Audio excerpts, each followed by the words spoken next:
Hey, it's Joe from Volts. I'm going to tell you the number one reason why you should not only know who Lorraine Fox is, but you should care, you should learn, you should read, and you should apply her work in your child and youth care practice. Not only does Lorraine Fox challenge the compliance of modern society, but she gives a voice and agency to young people, and she gives language for child and youth care practitioners to define the life space and the care that we want to provide in today's society. Ever since I read my first piece from Lorraine Fox in my second year of college, I have been hooked on this one therapeutic activity I do anytime I have a group. I do it with preteens, I do it with youth, I do it with my team here at Bolt. I even do it with students that I teach in the topic of child and youth care. Here's a little quick nugget.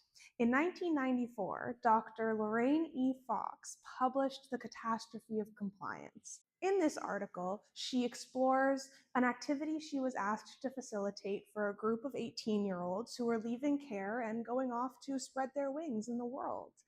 What started off as a simple life skills activity quickly turned into some key, urgent reflection from Lorraine. While doing this activity, she started the process of discussing the topic of assertiveness with her 18-year-olds. I mean, they were about to go into the world after all, right? And start making their own decisions, paying their own bills, making their own way.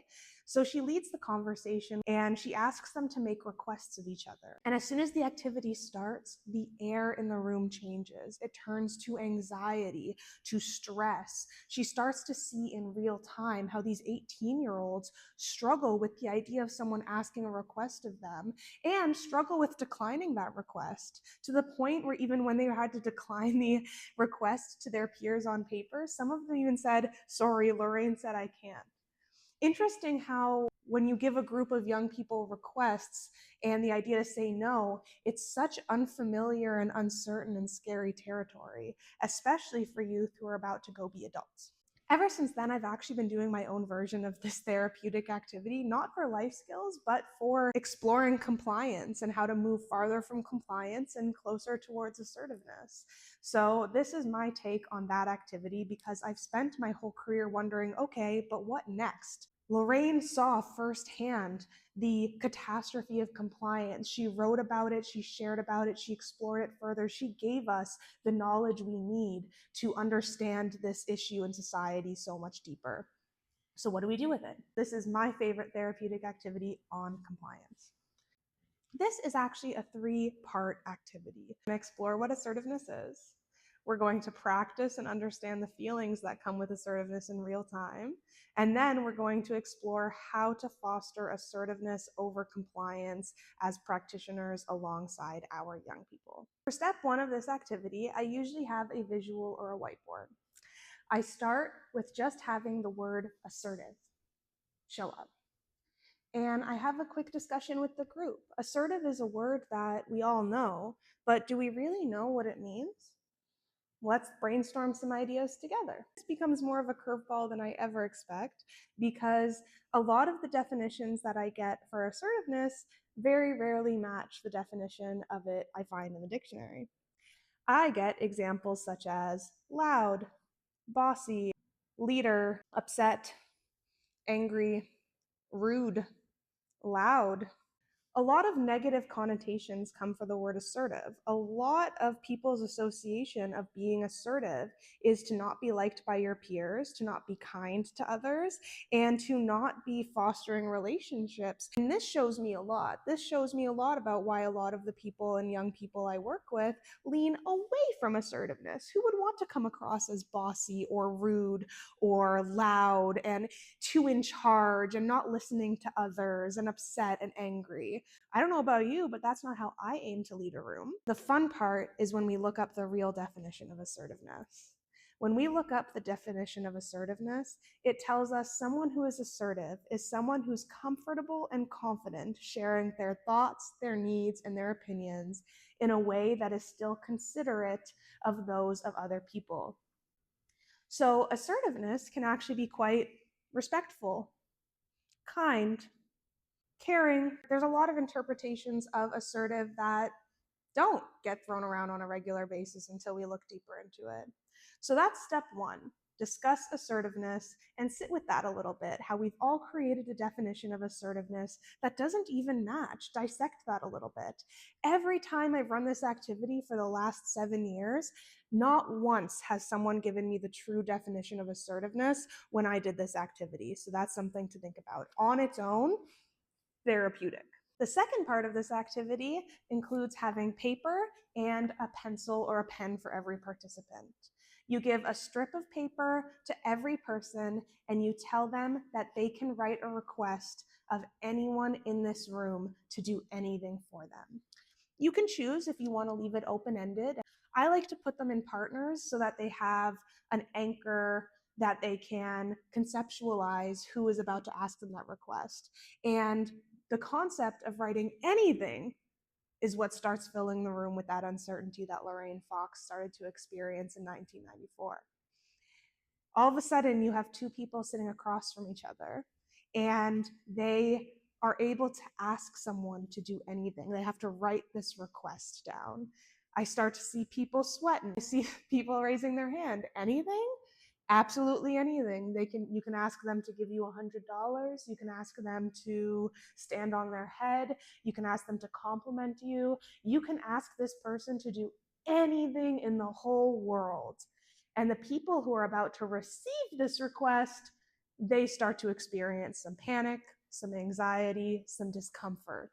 The reason for this in the therapeutic activity is because what the other person is about to request from them, they are trained in a society built on compliance to think that if someone asks something from you, you are obligated to comply. Okay, so someone's about to ask you to stand on their head. You now are in a position where you either have to stand on your head even if you don't want to, or decline. And declining gives you the risk of being assertive. Being assertive on its own isn't that bad. However, the definition of assertive that a lot of people are working with in the everyday is very skewed. So they don't want to be assertive. They don't want to decline and share their real thoughts and feelings. Next, I have the two participants read each other the request before I tell them that their job is to decline it. I say, now you will read your request to the other person, and you'll sit with that for a few minutes. Nobody answer the request, just pause. This will come back later.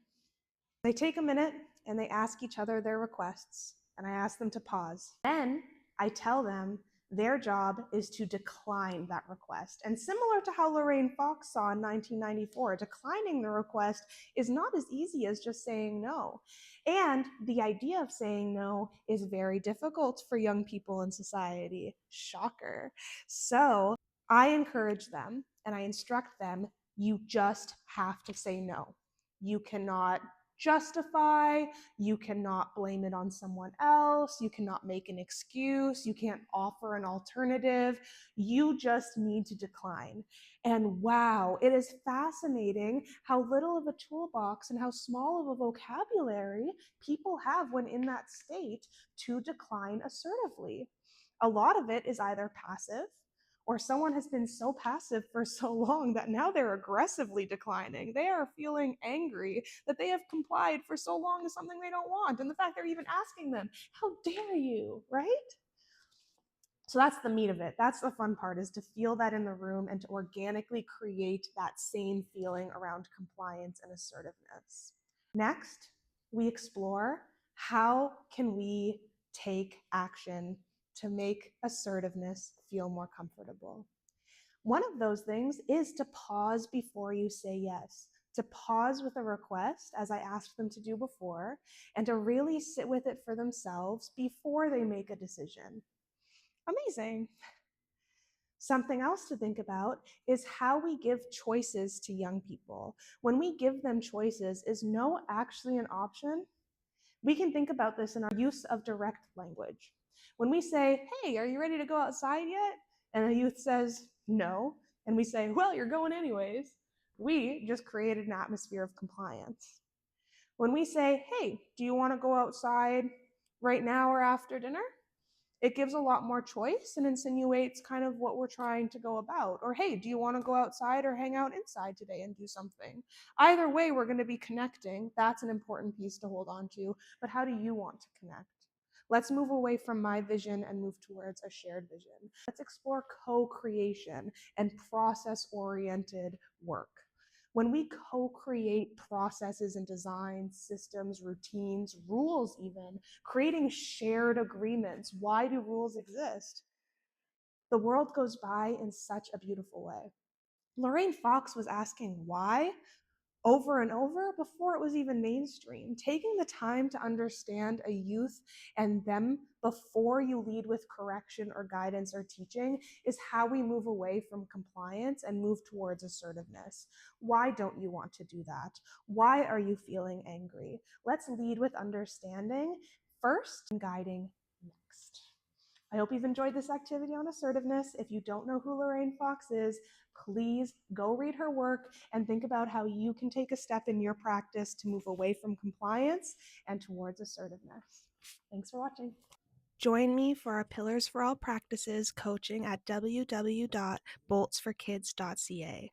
Let's learn and grow together. Not only can you access our virtual library with more videos, resources, and learning, you also get direct access to support from myself, Joanne LeBlanc, co-owner and program director of Bolts. We can come together at the table together and collaborate on solutions, strategies, and approaches that'll help your family in real time. I look forward to seeing you there.